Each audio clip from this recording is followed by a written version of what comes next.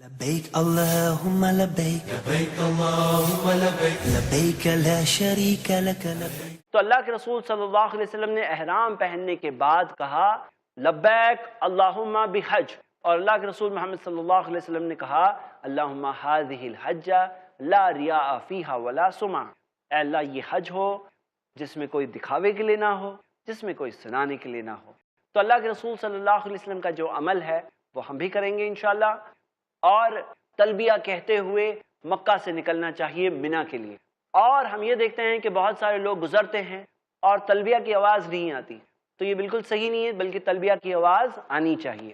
تو ہم دیکھتے ہیں کہ اللہ کے رسول محمد صلی اللہ علیہ وسلم جو نکلے، لیکن کیونکہ ہم ایک رات پہلے نکل رہے ہیں، اسی وجہ سے صبح میں وہاں جانے کے بعد احرام کی نیت انشاءاللہ ہم فجر کی نماز کے بعد کریں گے، اور ہم کہیں گے لبیک اللہم بحج اللہم ہذہ الحجہ لا ریاء فیہا ولا سمع۔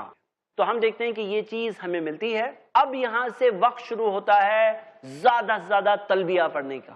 تو ہم دیکھتے ہیں بہت سارے لوگ ہیں جو تلبیہ پڑھنے میں بہت کنجوسی کرتے ہیں۔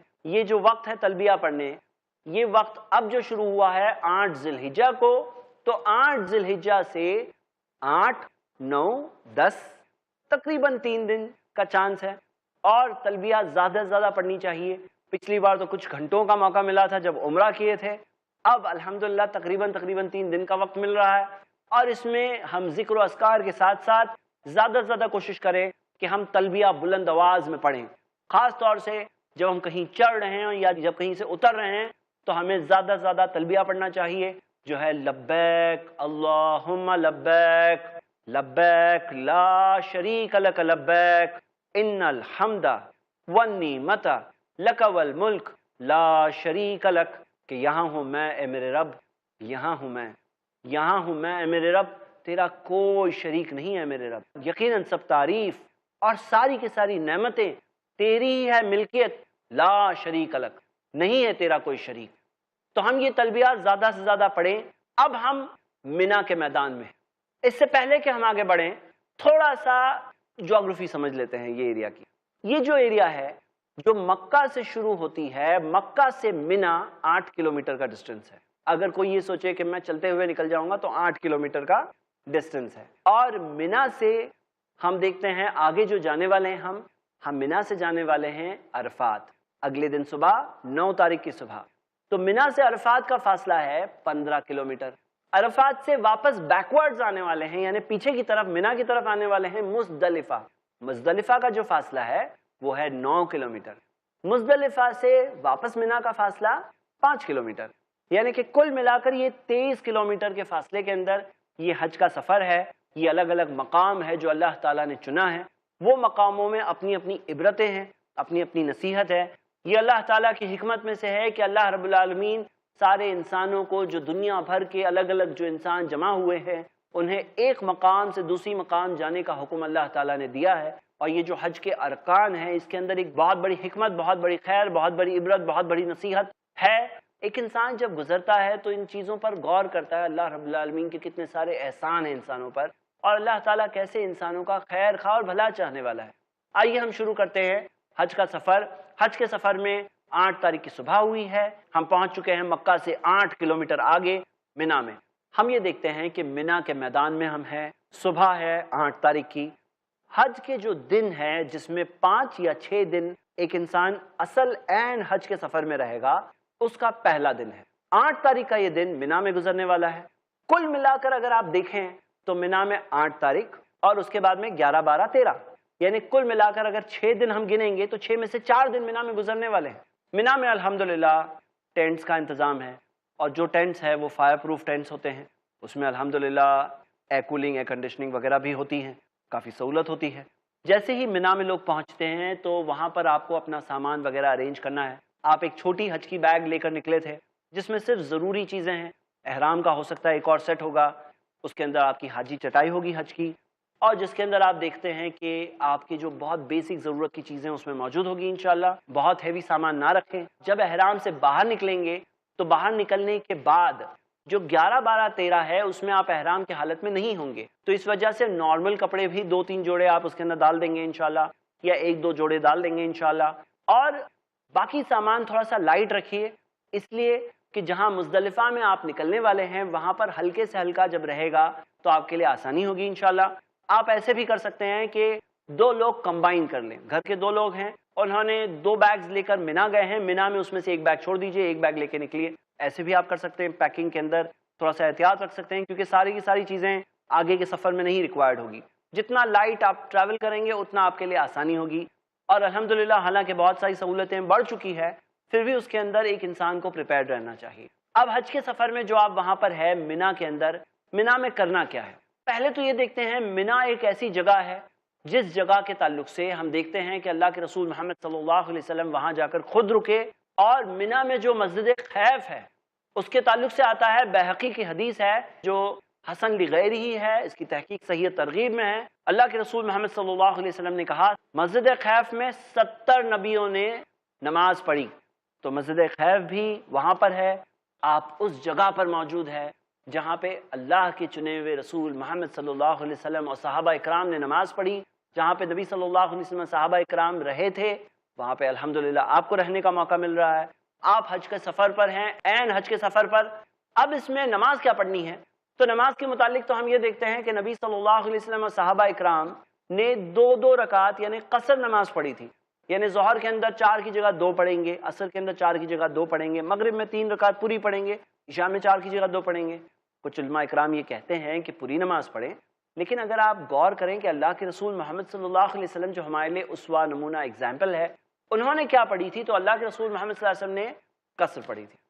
اب کچھ لوگ کہتے ہیں کہ نبی صلی اللہ علیہ وسلم تو سفر پر تھے، ہم سفر پر نہیں ہیں، ہم مقیم ہو گئے ہیں، لیکن غور کریں کہ اللہ کے رسول محمد صلی اللہ علیہ وسلم خود تو ہو سکتا ہے سفر پہ رہے ہوں، لیکن ان کے پیچھے والے تو سفر پر نہیں تھے۔ تو جیسے فتح مکہ جو 8 ہجری میں ہوئی، اس وقت پر اللہ کے رسول محمد صلی اللہ علیہ وسلم نے خود قصر نماز پڑھی، لیکن اعلان کیا کہ میں مسافر ہوں، میں قصر پڑھ رہا ہوں، تم لوگ اپنی نمازوں کو مکمل کرو۔ ایسا اعلان نبی صلی اللہ علیہ وسلم نے حجۃ الوداع کے موقع پر نہیں کیا۔ اس وجہ سے جو علماء کرام کہتے ہیں کہ قصر نماز پڑھنا چاہیے، یہ نبی صلی اللہ علیہ وسلم کا طریقہ ہے، انہوں نے یہ واضح طور پر کہا، صحیح بخاری کی حدیث ہے، خذوا عنی مناسککم، اپنے حج کے مناسک کو مجھ سے لے لو۔ تو انہوں نے کہا مجھے فالو کرو، میرے پیچھے چلو، میری پیروی کرو، حج کے مناسک مجھ سے لے لو۔ اس میں یہ تو نہیں کہا کہ مجھ جیسا نہیں کرنا، اس میں کہنا تو ضروری تھا۔ اگر ایسے نہیں کرنا تھا تو نبی صلی اللہ علیہ وسلم ضرور بضرور بتا دیتے۔ تو یہ بات زیادہ مضبوط بھلے ہی دکھ رہی ہے، لیکن اس مسئلے پر آپس میں جھگڑا نہ کریں۔ ہم یہ دیکھتے ہیں کہ قصر نماز پڑھنا زیادہ افضل دکھ رہا ہے، اور کئی بار کم سے زیادہ کا فائدہ ہوتا ہے کیونکہ پیروی اتباع نبی صلی اللہ علیہ وسلم کی اس چیز میں دکھ رہی ہے۔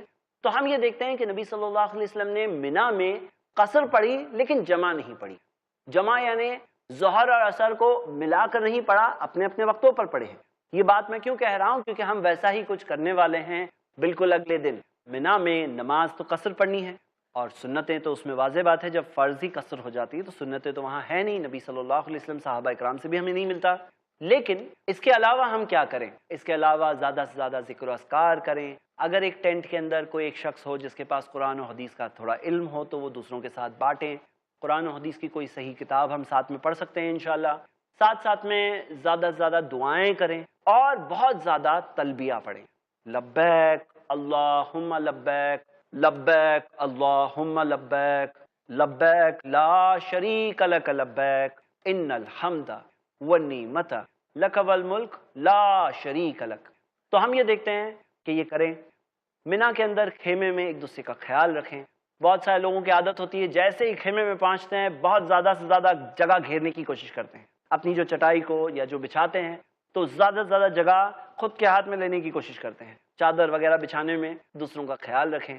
اچھا، مشورے کے طور پر میں ایک بات کہوں گا کہ پریفر تو یہ میں کرتا ہوں کہ قبلہ رخ، اپنی چٹائی اور چادر کو قبلہ رخ لگانے کی جگہ دوسرے رخ میں لگائیں گے تو تھوڑا آسانی رہتی ہے، کیونکہ قبلہ رخ لگانے میں وہاں پہ اکثر لوگ نماز وغیرہ پڑھتے ہیں، تو دوسری طرف جو ہوگی تو وہاں زیادہ ڈسٹربنس نہیں ہوتا ہے۔ لیکن پھر بھی کوئی حرج نہیں ہے، اپنے بھائی کا بہت خیال رکھیں، ساتھ والے لوگوں کا خیال رکھیں، اور مینا کے اندر لوکیشن سمجھنے کی کوشش کریں، کہاں پہ ہے خیمہ، خیموں میں نمبرز ہے، گائیڈ کرنے کے راستوں میں بھی نمبرز ہے، آپ کے اوپر جو حج کی پلیٹ ہوگی اس کے اندر بھی نمبر وغیرہ لگا ہوگا۔ میں ایک کیس جانتا ہوں جس کے اندر لوگ اپنے خیمے سے باہر نکلے اور نکلنے میں انہوں نے دیکھا کہ یہ پرٹیکولر لینڈ مارک ہے، یہ اس طرح کے فلاں چیز یہاں رکھی ہوئی ہے، واپسی میں آ رہے ہیں تو دیکھ رہے ہیں اس طرح کی چیز سارے خیموں کے پاس رکھی ہوئی تھی اور ملنا مشکل ہو گیا۔ حالانکہ گائیڈنس سینٹرز جگہ جگہ پر ہوتے ہیں، کہیں آپ اگر گم گئے تو آپ کے نمبر وغیرہ دیکھ کر رہنمائی وغیرہ کر دیں گے۔ سمجھنے کی بات ہے، کوشش کریں کہ آس پاس کے نمبرز وغیرہ سمجھ کر اپنا لوکیشن سمجھ جائیں۔ ہو سکتا ہے آپ تھوڑا بہت لوکیٹر وغیرہ اپنے گوگل میپ میں لگا سکتے ہیں انشاءاللہ، جس سے کہ آنے میں آسانی ہو جائے گی۔ تو یہ ایک چیز ہے، مینا کے دنوں میں فضول باتیں، غیبت اور آپس میں ایک دوسرے کے ساتھ بات بات میں چھوٹی چھوٹی باتوں میں جھگڑا کرنے سے پلیز بچے، ایک دوسرے کے ساتھ انڈرسٹینڈنگ سے رہیں۔ اور جب لوگ ایک ساتھ میں رہتے ہیں تو لوگ الگ الگ طرح کے ہوتے ہیں، کئی بار ساتھ میں رہنے میں چھوٹی چھوٹی چیزوں میں تھوڑی انڈرسٹینڈنگ ڈیولپ کرنی ہوتی ہے۔ یہی تو ایک بات ہے، یہی تو ایک چیز ہے، کیوں حج سے آتے وقت جب کوئی شخص صحیح طرح سے حج کر لے، حج مبرور کر لے، تو رجع کیوم ولدتہ امہ، جیسے اس کی ماں نے اسے جنا تھا اس دن کی طرح واپس آئے گا۔ الحمدللہ یہ اس کا ایک مقصد ہے۔ تو مینا کا دن 8 تاریخ اپنے اپنے وقتوں پر نماز پڑھنی ہے، اور 8 تاریخ میں قصر نماز کی دلیل زیادہ مضبوط مل رہی ہے، اور ہم دیکھتے ہیں زیادہ سے زیادہ تلبیہ، ذکر و اذکار، قرآن کی تلاوت، دعائیں کرنے کی کوشش کریں انشاءاللہ۔ اور کوئی خاص عبادت ہمیں نہیں ملتی، موقع ملا مسجد خیف میں جا کر نماز پڑھنے، جا کے پڑھ لیجئے، گم نہیں ہو جائے گا واپس آتے وقت۔ اور اپنا لوکیشن وغیرہ سمجھ لیں، کیونکہ آپ آگے جب جانے والے ہیں عرفات کے لیے، تو عرفات سے مزدلفہ سے واپس مینا آنا ہے، تو آپ کو خیمہ وغیرہ مل جانا چاہیے۔ اس وجہ سے سمجھ لینا تھوڑا آسان ہوگا انشاءاللہ۔ یہی ایک بات ہے، اللہ تعالیٰ سے دعا ہے اللہ تعالیٰ ہم سب کو حج مبرور حاصل کرنے کی توفیق دے۔ اللہ تعالیٰ ہم سب کو رجع کیوم ولدتہ امہ، اس دن کی طرح واپس آنے کی توفیق دے جس دن ہماری والدہ نے ہمیں جو جنا تھا، جس دن ہم دنیا میں بالکل صاف اور کلین ریکارڈ کے ساتھ میں آئے تھے۔ اللہ تعالیٰ ہم سب کو حج کے اندر وہ مقصد کو حاصل کرنے کی توفیق دے۔ آمین وآخر دعوانا ان الحمدللہ رب العالمین۔ لبيك اللهم لبيك لبيك اللهم لبيك لبيك لا شريك لك لبيك لبيك لا